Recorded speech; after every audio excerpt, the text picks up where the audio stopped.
Hello and welcome to Conversations with the Voice of Reason. I'm your host, Benjamin Boyce, and today's conversant is returning guest Katherine Dee, also known as Default Friend and the publisher or the head writer of the Default blog. She is an internet anthropologist, has been doing this for many years and really does a lot of deep dives into the various sociological phenomena in the deep web. In this conversation, we talk about motherhood, that aforementioned deep web, and what she sees as the emergent properties of human connection that are mediated by online technologies and relationships. You can find links to her work down there in the description. Without further ado, here is Katherine Dee. How's the motherhood? It's good. It seems like a lot has happened in your life since we last talked. I can't remember the last time we talked. I guess it was a couple years ago. I mean, but you had a baby, so come on. Yeah, I did. Yeah, it's good. Yeah? Yeah, nice to have him. Yeah. Did you expect that to happen? I was trying to have a child. Hmm. I mean, like you were set up in life. I'm not talking like financially, but just like in your ideological outlook that a child was a part of your chain of. Yeah, yeah. I mean, maybe not funny, but I actually wanted to have a child like 22, and a series of events prevented me. I've been married twice. I mean, I'm still married, obviously, but I got married in my 20s with the intention to have a child, and by the grace of God, really, it never shook out. Yeah. So yeah, I it's been a long time coming, and I'm Hmm. very happy. I'm really happy for you. Thank I you. wonder what that does to because how do we set you up for success here? Um, our first conversation, well, at least our first published conversation, we kind of spoke a lot about being a hyper online individual and kind of like Yes. the effects of disembodiment, especially in the kind of younger millennial Gen Z kind of set. I'm wondering, because that was kind of how you kind of grew up in a lot of ways, or came to fruition in a lot of ways, was by being hyper online. How has being a mother, bearing a child, even just the process of pregnancy, changed you? Good question. Um, I don't know. I mean, I think it's sort of in some ways I'm more online. In other ways, it's easier to log off. I'll say that. But when I am online, it's more it feels more high stakes. It's more high stakes in some ways, and I don't really care as much in other ways. So it's Hmm. not really a an interesting or satisfying answer. Well, do you mean high stakes as in your time is regulated more, so you have to get more out of your time spent, or I I think that's there's more part of it. danger in you because your child can be doxxed or something like that? No, I don't think well, I don't have enough eyes on me anymore for that to I'm not too concerned about it. And I keep, a lot of things close to the vest as much as I let out there. Hmm. Um, but I mean, I guess like part of it is like it's lower stakes in the sense I don't care as much what people think about me. It's higher stakes in the sense that um, if I'm going to write an article or something, like I I don't always do this, but I have this sense of like this should like be adding to something, to be adding to a conversation that I'm interested in or my career. It's this sort of nonsense feels less salient. Less dicking around, less bitching out. Yeah, I mean, I still do it a lot. Like I tweeted some random shit about like wife Jack this morning. I Um, wanted to know and about people, your wife, Jack, because you are now in the running for being one of them, yeah. aren't you? Um, Do you find yourself like inhabiting her? no, Like I don't. she I comes mean, out of your maybe. mouth? I feel like it's like a sitcom archetype, right? Like it's Okay. like the like I when I look at these like Wojaks, they're like deconstructed sitcoms. Hmm. Okay. But why do they have traction then? And then what's the reality of them, or what were they? Because I find it interesting, the Wojak, because it does just like seem so real in a way. Like when they post it, or when it's posted and it gets a certain amount of traction, it gets a certain amount of traction because it's resonating with some sort of real life Right. experience. Well, it's just like observational, like character-driven comedy. Did you ever watch those like shit my mom says or like shit Italian moms, Oh shit yeah, Jewish yeah, moms? yeah, It's just like that, right? Like, and those are neither like they're playfully offensive, but not really, right? It's just like dumb shit your mom says. Like I said that this morning on Twitter. I was like, this is just like dumb shit your wife says, and people are like, oh well, don't take it so personally. I'm like, no, it's that's like what in it is. this, yeah, yeah, and it's so funny because it's like if that's who your wife is or if that's who your mom is, it's it. I mean, that's what makes comedy funny. In most instances, it's recognizable. But there's this other kind of rallying point, and I think it's kind of indicative of some sort of tension in the discourse, just to be as bland as possible. Where I think Nick Fuentes, I think he sounds like he's Spanish, but he actually, like when you listen He's to him, Mexican. yeah. Oh, really? He's from Okay, yeah, Chicago. Yeah, big yeah. Mexican population up He's here. he's kind of like this intersectional shitlord, and Yeah. he's supposed to be on the right, but he's probably a fed. Or anyways, he went after Wife Jack, and it's really interesting because then there was kind of like an immune system response to people going after Wife Jack. They treated Wife Jack in a way like it was their actual wife. Like, no, she means well. This is commiseration. This is a positive thing. This is pronatalist. Even like it's become like a standard bearer for the right wing dude bros. Like the line between the chud and the chad is somehow like what the Wife Jack, like how you see Wife Jack, and like how you approach the woman in her stupid things that she says, or the kind of the tensions that she pronounces in your relationship. How you approach that is either you're going to be the kind of more masculine, loving, caring, or you're going to have a negative response. And so it seems like people are saying this is a positive I think so. I mean, exercise. it's like I think the sitcom analogy makes the most sense, right? Hmm. Like Modern Family or Married with Children or any of these shows, everyone looks sort of goofy, but it's ultimately a pro-family message. None of these shows are saying, um, you know, fuck your wife and kids or your, whatever, right? But I think that, and that's why, like, not understanding that sort of playful humor, I think, is offensive to people. Hmm.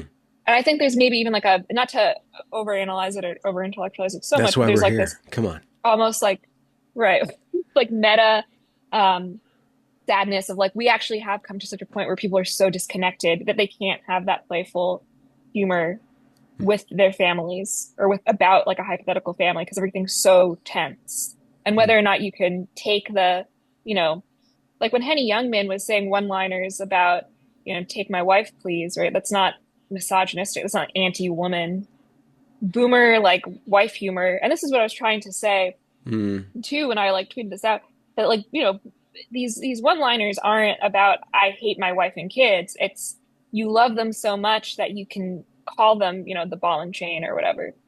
Hmm. And we don't have like it can only be understood literally because there's so much hatred right now Hmm. and there's so much tension and Hmm. disconnection. Do you think that hatred and disconnection is not a bit of an illusion because that's what our attention is drawn to? Don't we kind of magnify it and I over? think it's both, right? Yeah. It's because not most people don't have happy family lives, just statistically. So there's and there, I believe sort of what people say about atomization. Um, we don't have the same communities we did even in the 90s. Um, but it's what you're saying is also true that the sexes aren't so polarized. Like men and women don't hate each other as much as Twitter would have you believe if you got filtered into the wrong algorithmic bubble. Hmm. What's your message been lately? With my writing. Yeah, with your work. I've been writing a lot, well, for years and years. I started off, I mean, I think it's maybe you remember, I was sort of like a moderate voice in the gender wars. Like I kind of, I was like saying like, well, maybe there is a limit to how much casual sex someone should have. And of course, this immediately gets coded as conservative, whatever. And then like in 2022, I kind of like, I had always written about the internet, but I sort of like got really into internet culture. Something like switched in my brain, and I leaned way into mediated relationships. Human computer relationship, human computer human. Uh, you know, um, so for the last few years, I mean, I've been writing a lot about how people relate to one another online. Simulated relationships, whether it's really a simulation. I've been really into AI lately, like can a chatbot be a friend? Hmm. Things like this. I'm Did really you into did you get into that incident that happened not too long ago? A suicidal teen took his life because he fell in love with a Game of Thrones AI. I think that was what happened. is that sort of what I think it was a little bit sensationalized. Yeah. Um, here's my read on the situation. I think he was addicted to the chatbot, but was already depressed. Maybe his depression would have alleviated had he taken other steps to treat it. There was at some point um, the AI like seemingly encouraged suicide, but in the final hour really didn't. If you look at the chat logs, and he wrote often in his diary about how he felt. He wanted to go to sort of like a fictional world with this AI chatbot, right? But I don't think I don't think the software caused it. I think there's a fair critique of like we need better guardrails because mentally ill people do use technology. Um, something I've been looking into recently is like the intersection of erotomania and romance scams, right? Erotomania? So like people who have these sort of erotic or romantic obsessions that rises to the level of its a pathology, how they become vulnerable in romance scams. So there's instances like this, but I think this was just a depressed teenager and who it was reinforced, but it wasn't caused by the software. Yeah, but without litigating that particular case, just show that there are people who are really leaning into this. I think so, yeah. I don't think it's as many as people think, and I don't think we're at the point now where it's like replacing girlfriends or whatever. But I do think, yeah, it is true that people find a great deal of comfort, especially if you're already lonely or you already have mental health problems. Um, like for example, if you have OCD or maybe like borderline personality disorder, and you find yourself seeking validation in a way that is very repetitive, um, that might be alienating or annoying to a person, you can ask your AI friend, especially now that the memories are getting longer, right? If you need to ask, did people like me? Do you like me? Every day, a dozen times a day or whatever, you can do that to a chatbot, and it's not going to say stop asking. Hmm. I guess the technology can go any which way. You say guardrails, but that brings up like, do we understand what this technology is well enough to regulate it? Right? Without, Um, like with Google went totally the other way when they released their image generator, and like you couldn't find a white person in any sort of right. European history, right? Because they were trying to put in guardrails that were, you know, to one degree or another, just ridiculous and awful. But but you want some sort of guardrails. But do we know what we're guardrailing? it's a tough conversation. I spoke to someone who's working on an AI chat uh recently, and he expressed that he knows that there needs to be safety guardrails, but he doesn't know where to put them because you want to you don't want it to be too constrained. Um, so I think there's different philosophies to it. Hmm. Um, right? Like, who can use it is itself a type of guardrail. It's difficult to enforce, maybe impossible. Um, there's, obviously internal ones like the one that you discussed with the Google image generator. A lot of these um, bots like won't let you sext them or talk about violence. Yeah, it's Hmm. hard, but it's a difficult question. Like where do you place them? Hmm. It's not obvious. It's like moderation. Like Hmm. um, community moderation on social media is not obvious. Hmm. Do you have you ever been a mod, like a Reddit moderator? You know who they call the Right. fags or whatever they call the mods? I've been a forum moderator. I'm a Discord mod right now. Um, and yeah, I find it very difficult. Yeah. Yeah, it's because like you don't want to like conflict is not abuse, right? Like and you realize how difficult that is in an online community setting because Hmm. people do cross the line and I don't know, sometimes the line's in an obvious place like doxing or just repeatedly moving the conversation to a place that is ganging up on one person or a group of people. But yeah, it's just it's hard. Like on my Discord server, I struggle with um, what topics do I want people to feel free to discuss? How Hmm. much does it reflect back on me?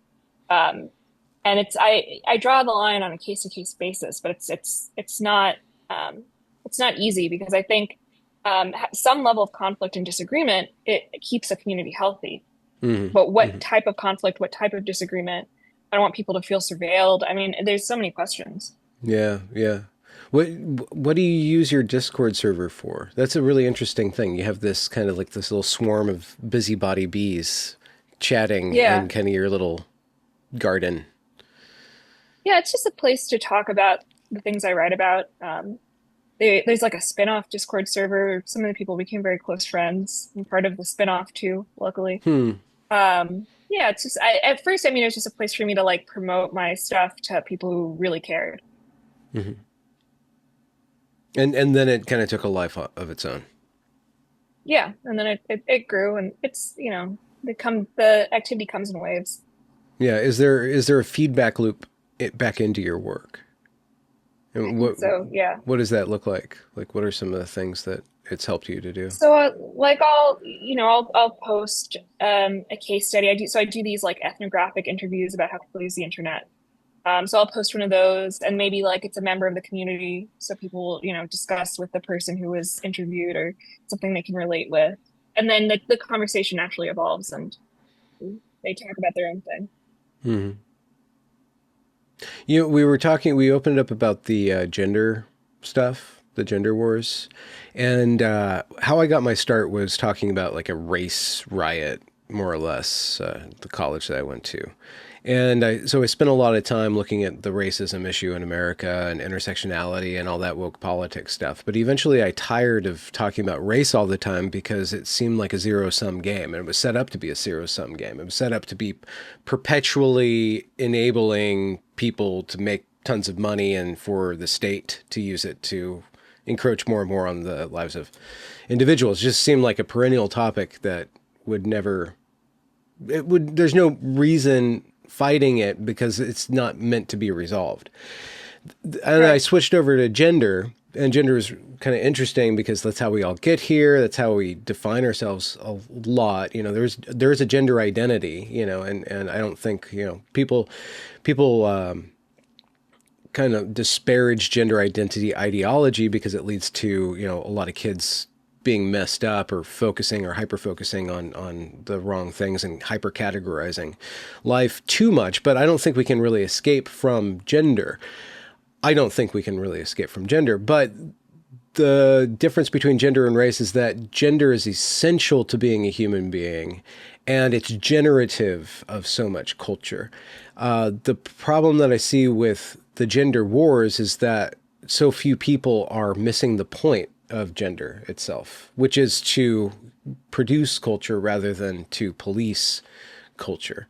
What do you think about that? Are you still interested in the gender politic, and where do you think, what kind of state do you see it in, and what are some good examples of like interesting developments or personalities or directions? I mean, I think right now we're in sort of a gender winter. Sounds Ah, weird, yeah, yeah. right? Like people sort of exhausted themselves talking about how we express gender. Now we're in this hyper polarized, constantly fighting over nonsense. Everyone's evil all the time. Hmm. It's like yeah, it's like turbo tribalism right now. But I think that's more a reflection of the state of discourse in general. Like it's a good way to get everyone, like we're still all online and it includes everyone. Everyone talks about it, everyone writes about it. Hmm. But it's also like very boring, right? Like how many like I don't it's just there's no nuance. But I think it's a reflection of where we are with discourse. That's why I say it's like a winter.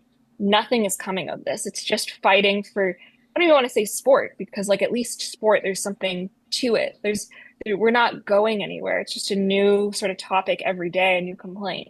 So something needs to happen to redirect the discourse somehow. Hmm. And Where I do you, think yeah. here's what I think. I mean, I think part of it is um, we're going to get burnt out on social media first of all, and then we're going to get burnt, and then those of us remaining online are going to get burnt out on these sort of bigger, bigger back and forth arguments, and it's going to like. People say there's no monoculture now. I think there still kind of is one. I think we're going to actually see what fragmenting and moving into these dark forests looks like. And Hmm. the gender war is the end of the empire. Oh, really? The end of the unified kind of field of discourse. End of yeah, I mean, also just end of this era of like being able to build a career, doing what you and I do. Yeah. That doesn't necessarily mean that we're in any particular trouble, but I think there's already been sort of a changing of the guard, and this is going to shake things up even more, I think. I also, and this is an unpopular opinion, but I think we're going to see a return of legacy media. There's Hmm. too many voices. And you already see, I think, the strengthening of alt media, like the success of something like the free press, to me is actually a sign that like a place like the New York Times or the Washington Post is going to get a second act. Hmm. You think they'll have to do a not just a rebrand, but a real honest to goodness recalibration of their mode of collecting and Yeah, disseminating information. right. I think that they will. But I also think that there's too much noise and people don't know how to look for a signal. And media is in a really weird place right now. Hmm. And um, they still have a lot of cultural power and they can regain it. And I think they will. And it's now the big difference is um, free press or even like Joe Rogan, like they're not those properties of that size are not going to get lost. It's just now we have two very robust information ecosystems. Okay. Uh, what do you see alt media turning into legacy media like the Blaze? You'll have some right wing and the left wing ish, and the centrist kind of brands or valves. What outlets I guess is. I think the centrists are sort of de facto on the right. Like they're in that. I think there's two ecosystems, right? So there's two there, where there's power players in each one. Center and right is on one side, and the left is on the other side. Hmm. But yeah, I think in the sense of like they'll have the same authority as older publications. Yeah. Hmm. Like I said, I like if I could invest in, if I could buy stock in Free Press, I would. They're one of the, I really believe in them. Yeah. Um, so like How are they I can coded? What is their think MO? I think they're centrist. Maybe, they Okay. do a good job of sort of including diverse voices, but um, because of their, they're newer and they have their own sort of editorial voice, I think they get sort of shuffled into you know, they're in the alt world. Hmm. Um, Hmm. but they're not, I wouldn't compare them to something that's like explicitly right coded or right wing. Yeah. Do these outlets need a unifying vision? I think they do, don't they? Like the New York Times, it doesn't have a vision, but it has an aura, and it is kind of the They regime's. need branding. Yeah. I think what you're describing is branding. You can't go too off like what your brand voice is. You could be diverse while also having a distinct presence. Okay. Yeah. But like not a vision of the world. I'm just wondering, like, I guess the brand then dictates the worldview in a way.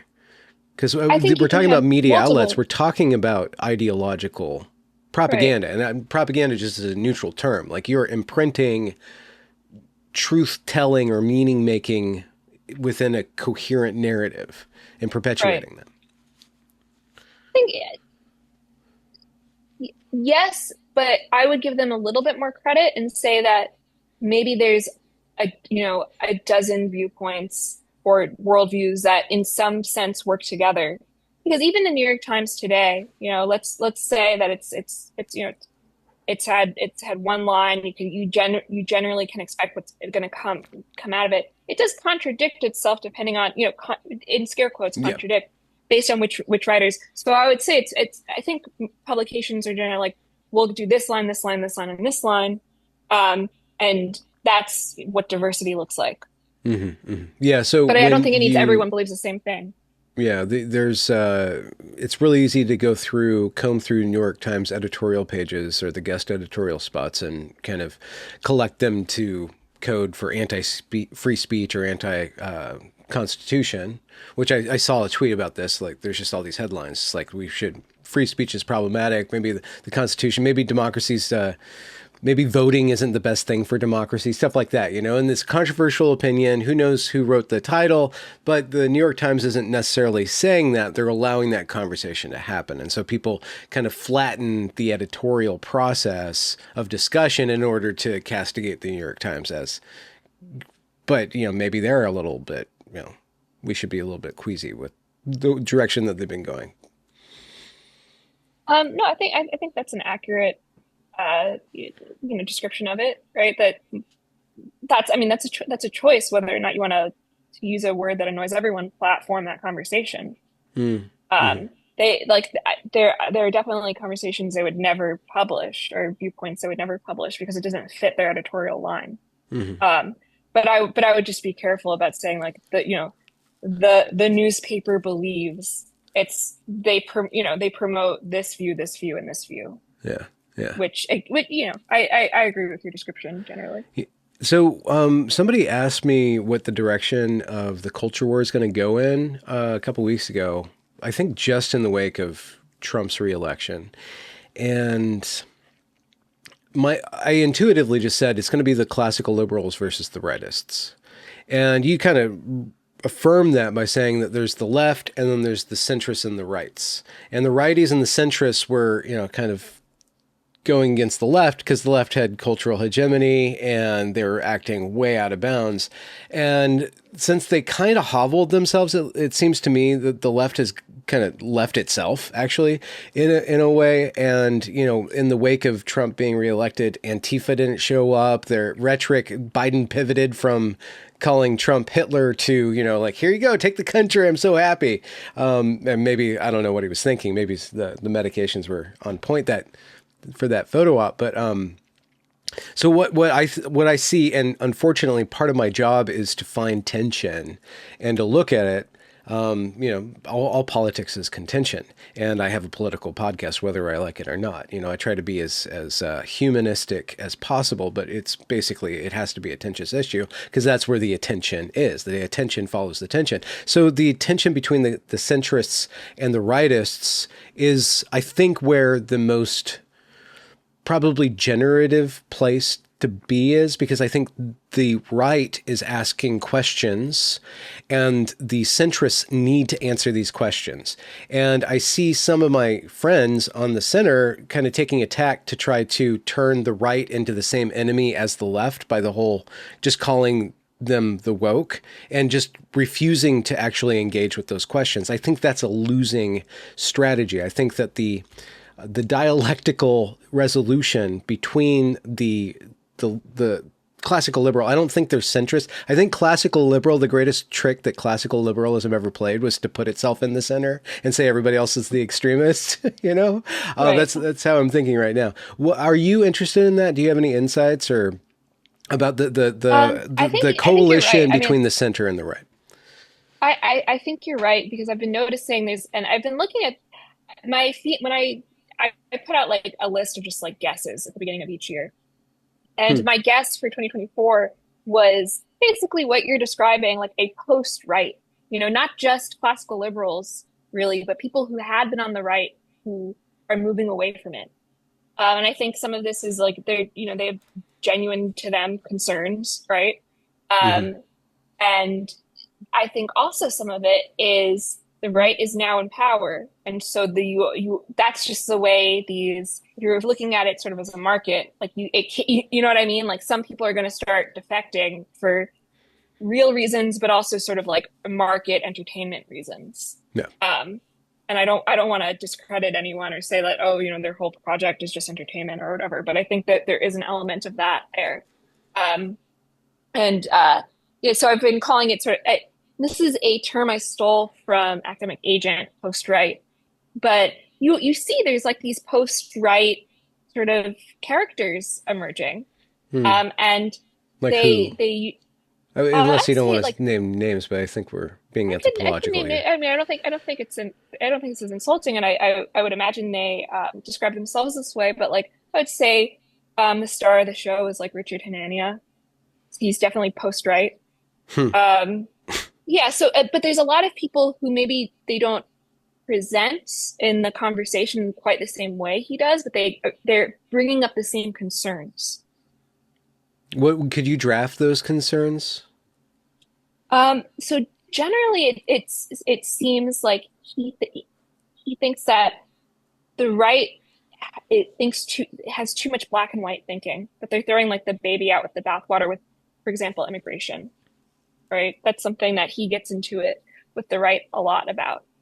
Immigration is good actually, right? And and here's why. I think he has a cultural problem with the right too.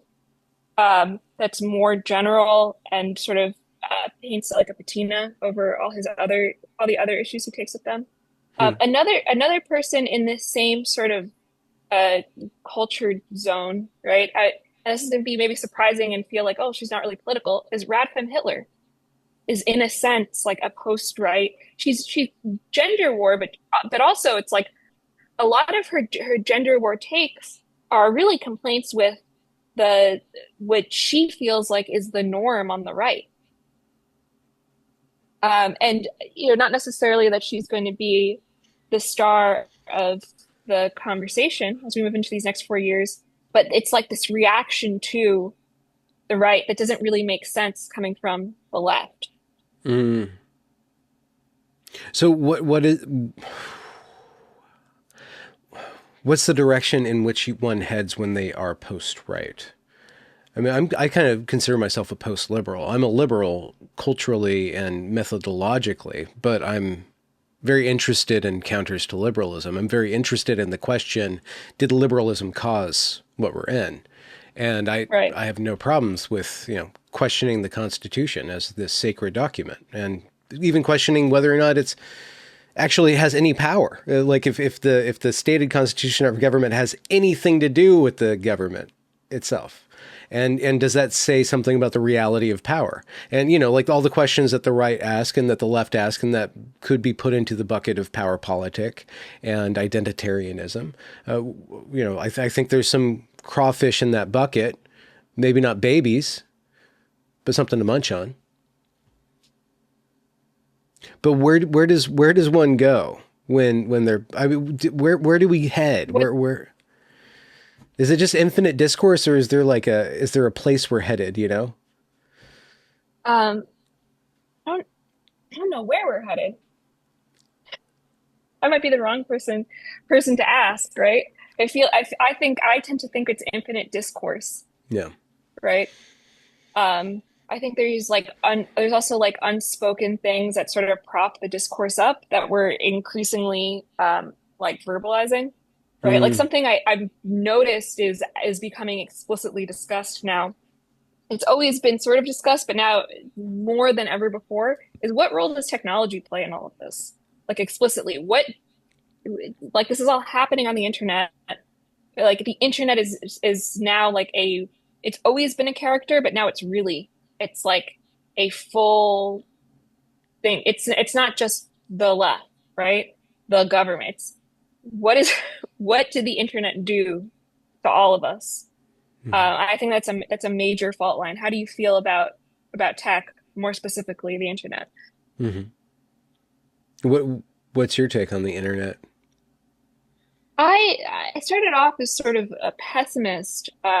Like it's it's everything terrible is downstream of the internet, but more and more I actually really like it. I'm more optimistic about it.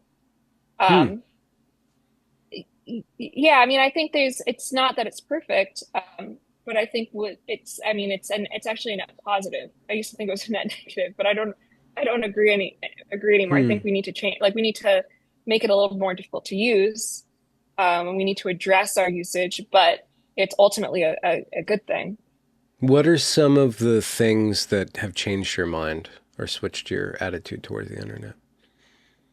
Um, the number one thing that impacted me was seeing internet skepticism devolve into a moral panic, which happens, it's always been happening with the internet, right? It's for over 20 years. Hmm. Um, but now being in the cultured opinion space myself, right? Seeing people blame everything on it's the phones. It's like, well, that's not everything. It's not it's your smartphone isn't the be all and end all of all terrible shit going on in your life. And I think there's a real there's a real push to make people think this. And getting offline is great, right? I don't think everyone should be online. We should make it more difficult to use, raise the barrier to entry. I don't think mindless scrolling is very good for anyone. Um, but at the same time, it's not the cause of all loneliness, and all destruction ever. And it does seem like a lot of people are saying that right now. Hmm. The I guess you said that you had a couple of very important relationships, romantic relationships in your life, one of which has borne you wild fruits of a child. How how in touch to the dating scene or the dating market or the dating situation are you? And is that changing? Is the way that people use Tinder, especially young people who are on the market, kind of people adapting to it and going in a different direction? I think so. I think in-person dating is becoming more popular and e-dating. So internet assisted dating outside of dating apps. Hmm. I think that is Internet like assisted dating. internet assisted mediated internet mediated dating. But nobody likes apps. But I mean, this is exactly sort of the nuance that I'm talking about. For a certain, not everyone, but for a certain type of person using, for example, Twitter to find your partner works great, and I would recommend it. Um, but that same person might not get the same mileage out of Hinge or Tinder, whatever. Like I I actually was like very good on dating apps, and I was sort of it was like knowing what kind of shoes you want, right? and going in and just buying the shoes and walking right out of the store. It wasn't on forever. I knew the basics of what I was looking for. I was Mm. open to, variety. I just knew I needed a pair of sneakers, right? And now that, you know what I mean, though? I mean, that's a really imperfect analogy now that I'm No, I actually like saying it it. I out like loud. it. Yeah. Right? You don't go in knowing I think it's a mistake if you're like, I need Nike sneakers that are green.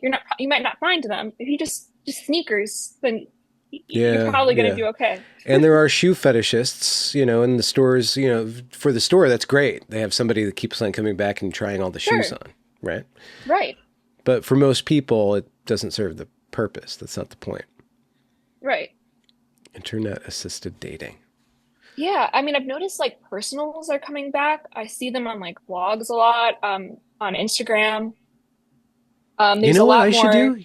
Have you ever run that? Have you ever like turned your show into some or your station or your Yes. channel I into a was one of dating? the first Substacks to do it, and I almost regret I did it in 2019, 2020. I had a personals section, and then I took it down because I was like, ah, fuck this, it's lame. And then everyone started doing it. Oh no. Ahead of the Yeah. curve. Yeah. But it's they're good, right? Because it's people who have the same interests and are within the same community and the same Yeah. points of reference. And there's like fewer choice, and Yeah. Yeah. if you have some stake in that community, you don't want to fuck it up and then be like, well, that was the weird guy who, Oh yeah, yeah, took yeah. that girl on a terrible date. Yeah, no, Um, I think the community aspect thickens bonds and mhm. uh, ups the ante of responsibility, which actually helps you to manifest a better behavior and put your best foot forward, and then actually follow through and actually care about the person. Maybe, Yeah. yeah. Yeah, I think so too. And you also just sort of get a sense of who they are. I think this is why Twitter dating work for a particular, I don't want to say for everyone because I think some people have had sort of disastrous experiences on it, as we do with all types of dating.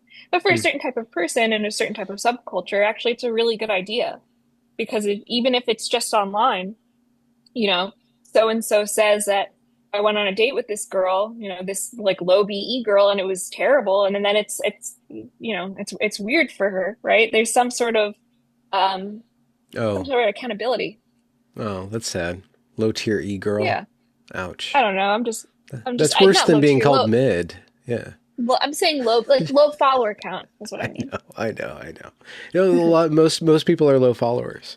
Most people are mid. That's why we have that category, and it's a Yeah. beautiful thing to be mid. I met my wife on my podcast. It didn't intentionally happen, but I interviewed her, and then we had a few conversations, and we met in person, and things took off. But yeah, that was a very interesting thing. She likes to decry the internet a lot, but I'm like, well, is that because it brought you, or despite that it brought us together, right? See, that's why it's those kinds of stories that make me an internet realist instead of an internet Mm, pessimist. Like there's mm. bad things, but it's not like that's good. It's that's a lot of people like need those kinds of connections and they improve their lives and that's we should be happy for those stories and Yeah, yeah. want to hear more of them. What about the arts? You recently put a lot of effort into a wonderful production about, and part of your work has been about kind of internet culture, which is kind of the art aspect of this. What's kind of like, are you connected to the art scene, or like, do you see that it's shaping, like with AI? We don't have to get into the whole AI yay or nay Sure. thing, but like, how is culture shifting on an aesthetic level via the internet? Um, And then might that be I a refuge away from this tribalism or polarization or this hate? No, I don't think No, so. no, it's not I palatable. think there are art forms online, but it's not in like an art world per se. I mean, maybe there's like certain art niches, but Hmm. I guess it depends on how you define the arts. Yeah, Um, like, fan fiction is the arts in some yeah, sense, but it's not in the art world. It's not in the literary world, certainly. I yeah, think though, as so much ink has been spilled about how those sort of institutions each year become smaller and more cutthroat. There's some like alternative uh, venues, right? But you struggle because this is something where you inherently need an audience, right? But there's not the same audience for the arts as there is for a hot take or politics. Hmm. And there's no Um, spilling over between those things. there is a little bit, but not as much. I mean, I think like um there's ways around it, right? Like, certain podcasts that include politics can be a form of art. Hmm. Um, but it's more in terms of like an art world or a literary world, it feels like it's still sort of picking itself. But maybe this is going to sound like contradictory. At the same time, the internet has opened up the space for arts outside of those institutions. Hmm. It's just whether, how you perceive them, how, like where you think they fit into the grand scheme of things. Hmm. Are you aware of your creative process and what is it? What's the shape of it? Um, I'm sort of just always putting stuff down. I mean, it depends on with what. Um, like I would say my podcast, especially recently, has become a much more polished, constructed, creative process, right? We come up with an idea, we interview people, we let the story emerge from these interviews. The music helps shape it. Um, I recently got a producer who's very talented, um, and he helps turn it into a composed piece. Is that strange for you No, I going through like that it. process, going through that next kind of iterative process? No, I think it's very fun. It feels like it's more impactful because for me the stories I wanted to tell just weren't landing in the format I was choosing. Yeah.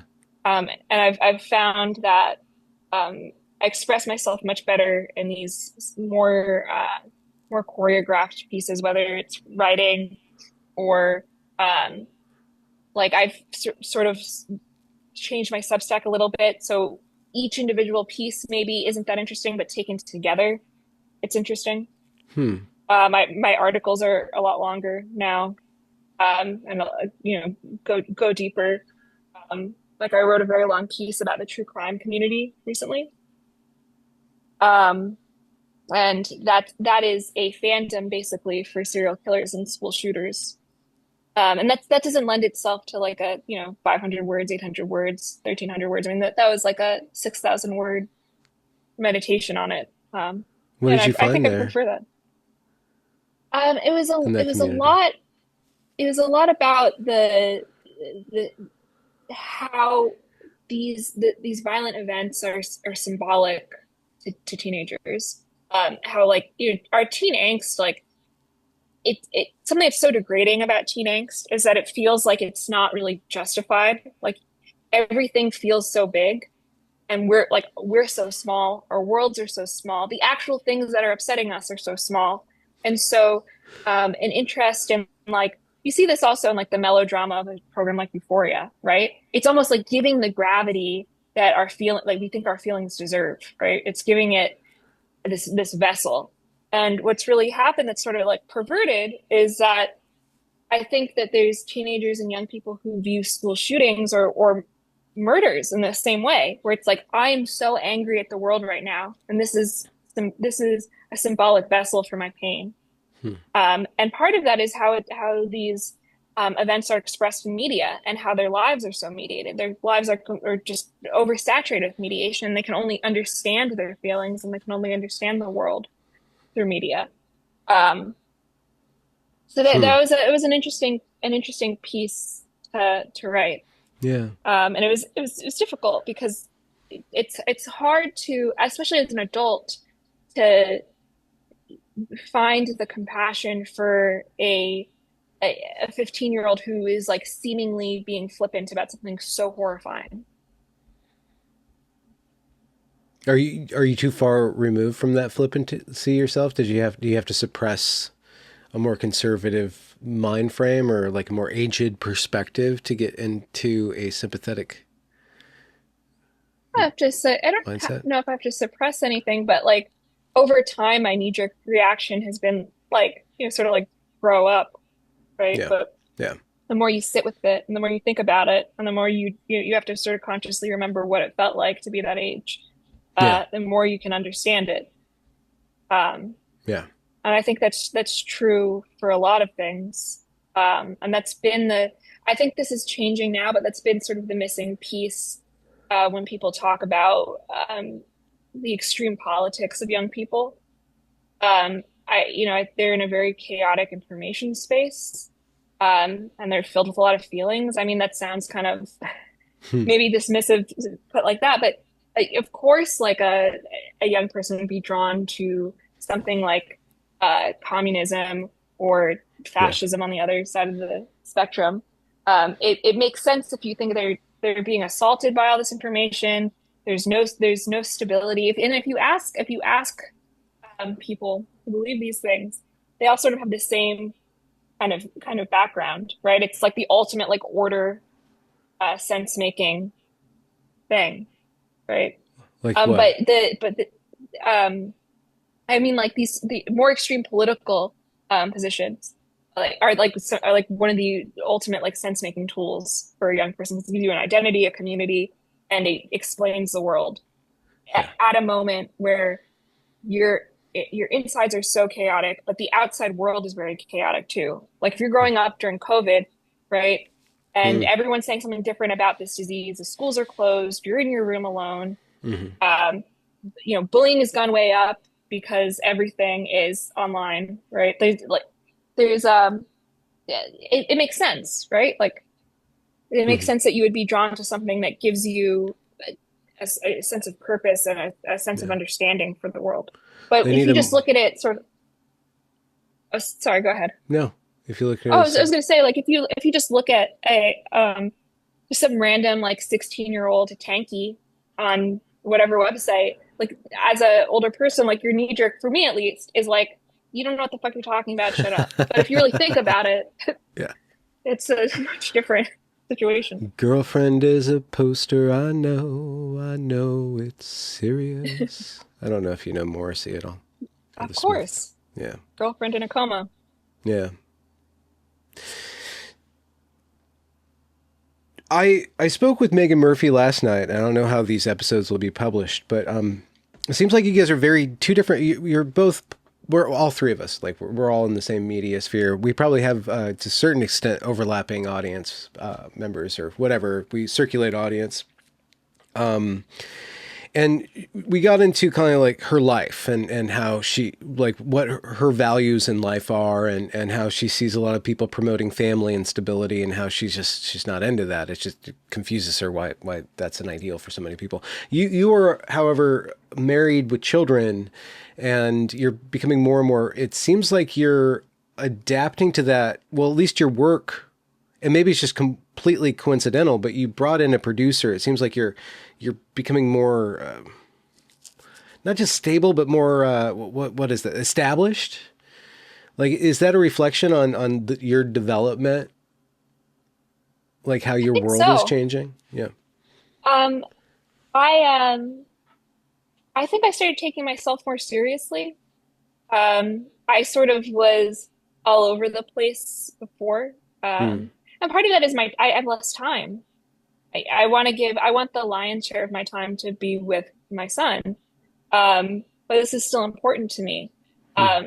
So I have to be more intentional. Um, and also I want to be proud of the work I do because like I think of it like this, like if I'm just like firing off whatever like bullshit hot take, I don't know if I ever did that, but let's say for argument's sake I did, Yeah. firing off a bullshit hot take, like I that's a 90 minutes, 2 hour, whatever, however long it took, I could have been doing anything else. Um, and so it just feels sharper somehow. Hmm. Um, and just like having, just more respect for my time and what I put out in the world. Hmm. Are you religious, post-religious, a-religious, anti-religious? I fade in and out. Sort of religious. Yeah. Is that Yeah, it's does it has motherhood brought that into sharper relief, or A little bit. I want to raise my son with religion, but my own relationship with it has been so inconsistent. hmm. He's still very young, so we'll see. We'll see what happens. Yeah, I mean, I think it's good to have people you have things in common with, sort of yeah. available and in your immediate environment. Do you see the internet becoming, or people on the internet, or just our culture via the internet becoming more religious, less religious, or? I think some people are more religious and some people are less religious, which is a boring answer to that, but I think it's true. Um, I I mean, think there does are religion people. translate well to this online environment, or how does it Um, translate? I It does translate. I think, unfortunately, for a lot of people, faith becomes about I first of all, identity seeking in a way that it doesn't always if you're finding faith through the physical world, right? Not just a church, but a synagogue, a coven, like whatever it may be. And something else I've picked up on is a lot of religion seems like a means to an end in a really interesting way. Manifestation's been really big for years.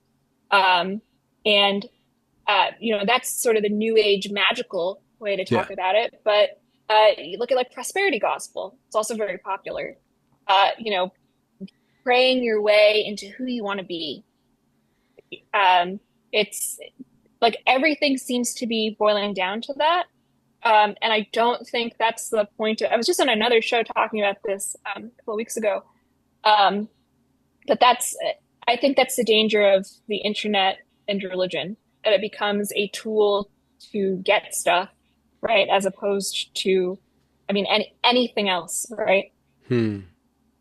You've brought up the word mediation in several contexts, and then you did a clever wordplay by tying it to media. The internet, I mean, in the word internet or World Wide Web, there is like, it's fundamentally a realm of connections, which is fundamentally a realm of mediation. And then you brought up kids who have too much mediation in their lives or not enough mediation in their lives, and how extremism or even religion can factor into filling the gap or either releasing pressure or increasing pressure to adjust meaning to the proper sphere of mediation or connection to the proper sphere. I'm wondering if you, this is kind of a really big question, so I feel like it's a bad question, but I guess part of not media literacy, but internet literacy or internet etiquette or even hygiene is about understanding what you're being connected to and why.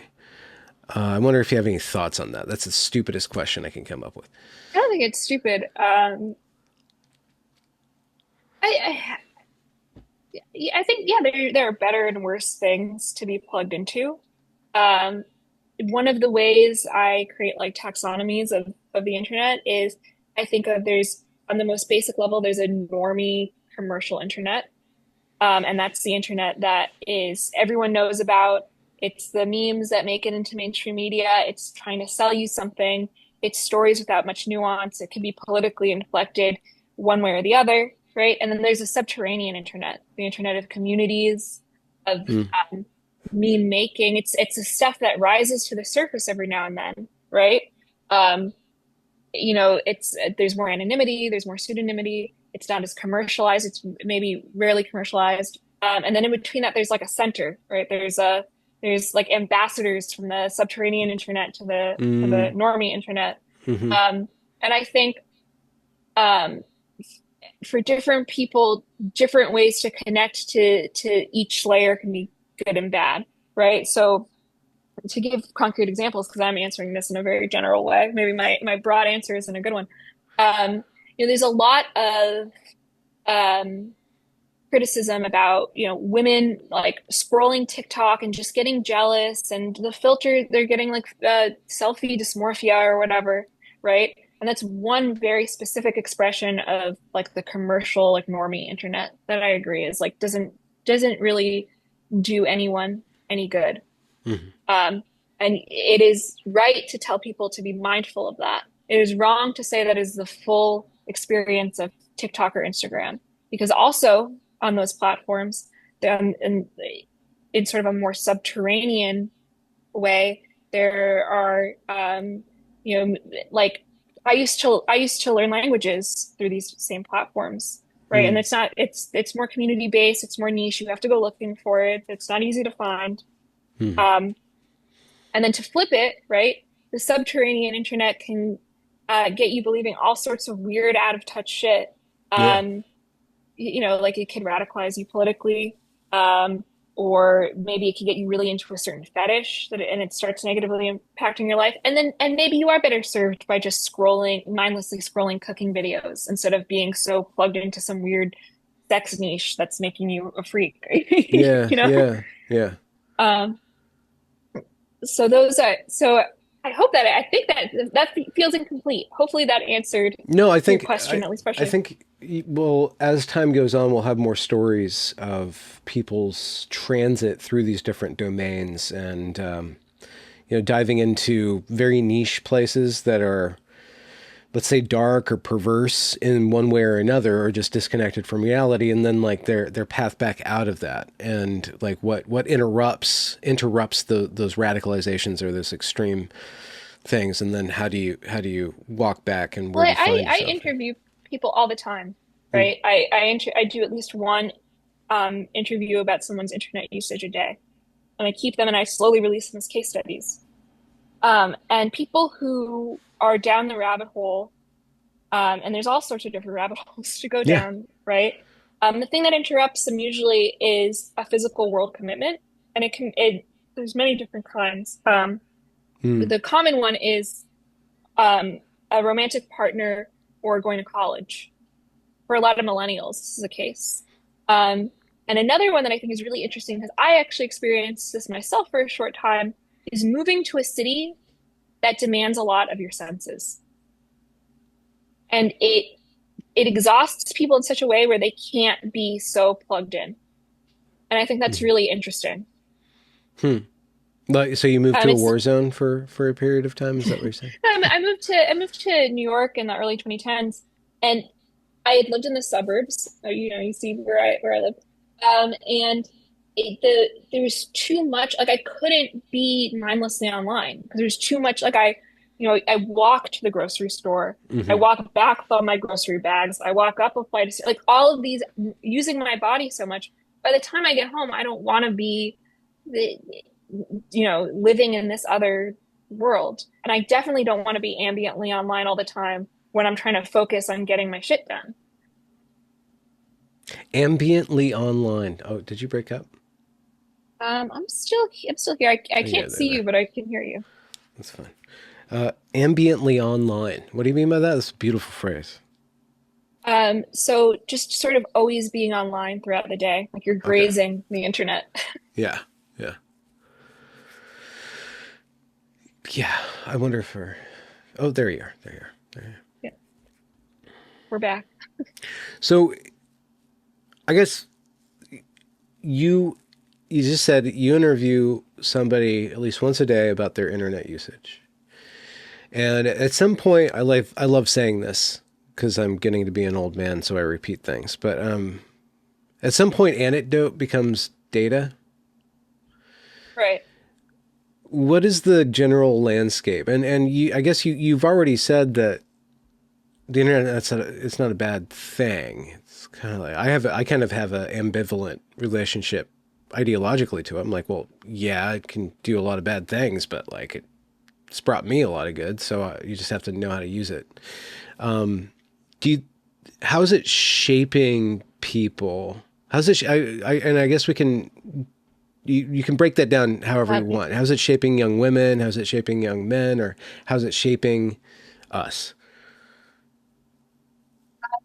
it's different for it's different for everyone. I think some people there's a lot of bad, right? I'm not going to deny that. I hear a lot of stories that feel very disturbing to me, whether it's the content, like get into disturbing content. There's also a lot of stories where people lose big chunks of time that I find very sad and very disturbing. Like they're just mentally absent because they're so invested in a community that might even bring them a lot of joy, but the world around them just goes by, and I find those stories really sad. Um, so there's a lot like that, but there's happier stories too. Um, I hear a lot of stories about friendship, people making lifelong friends who maybe grew up in a place where they felt alienated, and they found durable relationships over the internet.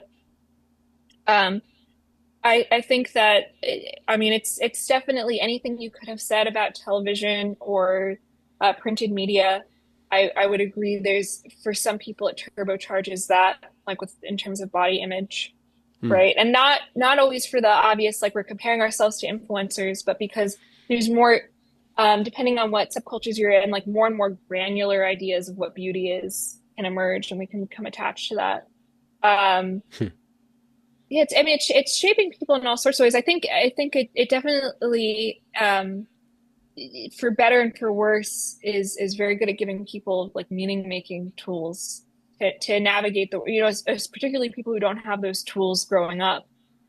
People who feel like they're without a culture, without a religion, or maybe without a family, right? That the internet's like a place to shop for meaning, Mm. and Mm. that's sometimes that's great, right? Sometimes you find God and your best friends and you go to a great college and it all works out, and then sometimes you know you sign up for a an online interview with the name Hitler's top guy to troll some random middle-aged woman online, and and you end up realizing, oh, actually I believe all this stuff and I'm really sad, and Mm. whatever.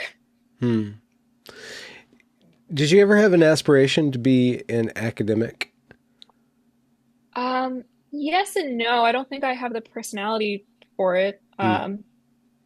I think maybe I don't know if I lack the discipline, but I don't know, I lack something, so I never tried.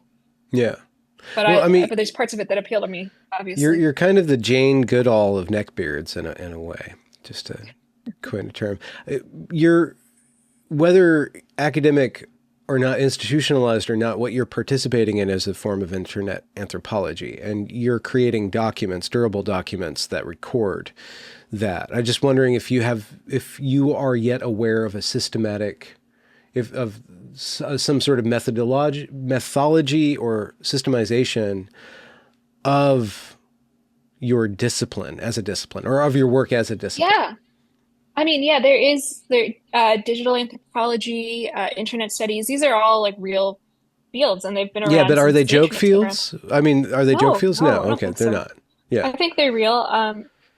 I think that it's so there's so much that it's so big, right? That there's so much work that still needs to be done. Yeah. But I mean, there's people who seriously study incels and femcells, and online political groups. Hmm. There's a internet aspect in a lot of disciplines. Right. So there's people who say like literature that emerges online. I mean, any configuration you can think of Hmm. exists. Some places are weaker than others, and just the nature of academia constrains it in certain ways. Yeah. What kind of is your constraint, or are you more of a generalist in the pattern looking back over those few years of what you're Um, doing? I I'm sort of a generalist. I think I focus a lot on heavy internet use, so not just casual users, like people who are spending Yeah. 12, 14 hours a day online. Um, and I'm also very interested in internet relationships, like romantic relationships online, and how they impact people, and when are they real, right? When are they durable? Real is a bad word. It's just something that I've realized doing this kind of work. Real is never a good word, but when are they durable? When do they have longevity? Hmm. You put a nice taxonomy between the normie internet and the I don't know, the niche internet or the subterranean internet, and then like this intercessor layer. And I guess that you're conceptualizing your role as the intercessor or the ambassador between those two.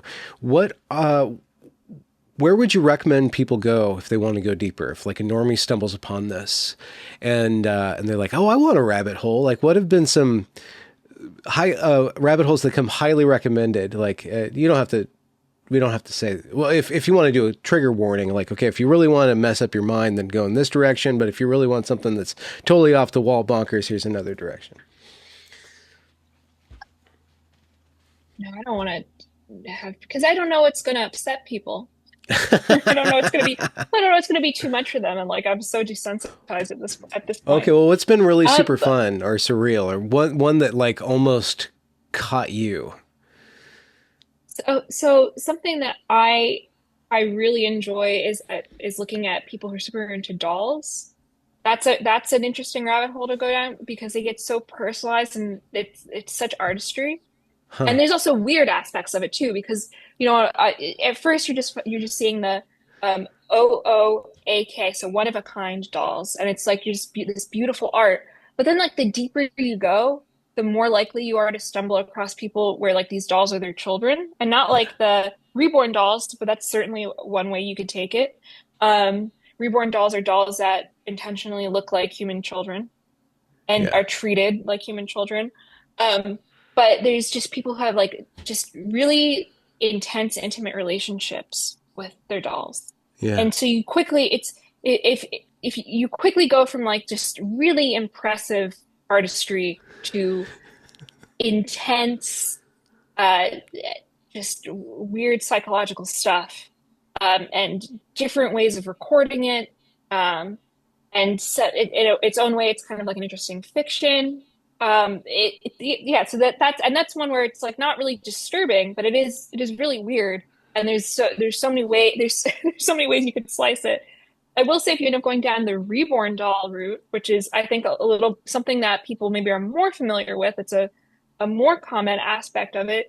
Um, then you get to the cryptic pregnancies, where there's these groups and groups of women who, you know, they've been pregnant for 6 years, and that's really strange. And there's spiritual dimensions to it, and Yeah. but yeah, all but just like personal, like custom, highly worked on dolls just could open you up to. There's so many different rabbit holes that could take you down, and none of them will really upset you that much. It is sort of like a it's tame, but like endless interest.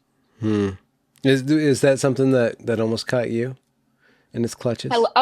This is going to surprise nobody, and I almost don't want to say it, but I'm going to say it. I collect dolls, and Oh, I love dolls, and I've always loved dolls since I was very young. Um, oh my God, there's then the intersection with the paranormal, like people who. This is a really interesting thing that like a you see a Ouija lot of. dolls kind of thing? Well, there's like haunted dolls, but there's also this weird thing where some doll collectors they look the doll's expression doesn't change, but they look at it and see subtle micro changes. And they're not like delusional. It's not like they're not like psychotic, but it's just like they're so surrounded by these just static faces that they start to project facial expressions onto them. That's sort of another interesting kind of thing you can get.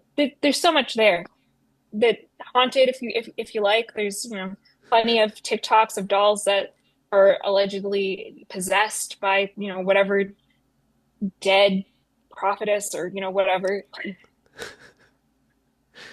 Is the internet a doll to you? No, the internet's a place. Okay. With dolls in it. Yeah, there's Yeah. dolls in it, avatars.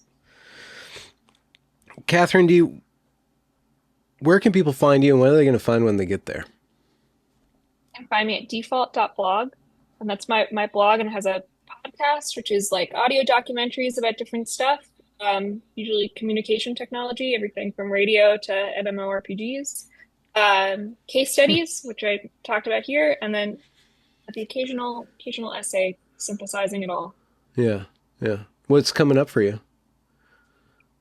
I have a very big piece coming out I won't say the magazine, so I won't jinx it, that um, synthesizes everything I've done with my case study work so far. And it's sort of like a Wow. grand theory of internet use. And you don't know when that'll be dropping, but it's on the horizon. It's on the horizon, and I will spam the hell out of every platform once it is. Cool. So, do you have a favorite recipe that you've mastered and that you can share with anybody? Or is that too personal? No, it's not too personal. I'm trying to think of something that it's actually good to recommend because I make a lot of shit. I love just like buying weird dairy products and trying to turn them into something. But there is a Arabic rice called al kapsa, which is Mm. really good. How do you Um, do that? and, Kas. and they so I think it's Alkabsa. Let me double check. There's like allspice in it. All right, yes, Allspice. I and chicken, and it's a very unique taste, but it's like the kind of thing that everyone would love. Mm. Um, it's great for the holidays. Good side dish. Yeah. Do you guys Good main. celebrate Thanksgiving? And Yeah, we yeah. do. Did you disinvite all of the shit libs or anything radical like that, or is it like an open house? It's an open house. I think I have the weirdest, you know, again, scare quotes, politics of anyone in my family, but and I'm still here and welcome with open arms. Oh, wonderful. Well, thanks very much for spending some time with me and returning to my show. Every time I interview you, you're in a completely different place. First time it was a hotel room, then a wee space. Now you're on like some sort of like the lawn of Mar-a-Lago, or Oh, Mar-a-Lago that's right. I adjacent. was the wing. I was in the wing the last time we and they had a I always like sometimes I'll like go back and look at that because they I took a shower there, but I didn't realize they only had conditioner, so my hair was like just really I fucked up my hair like minutes before. And then I tried to cover it up with like a filter, but it didn't really work. Well, Um, I'll link that conversation in the description so people can go check that out. yeah. Yeah, thanks for having me. Absolutely, my pleasure. And there we go.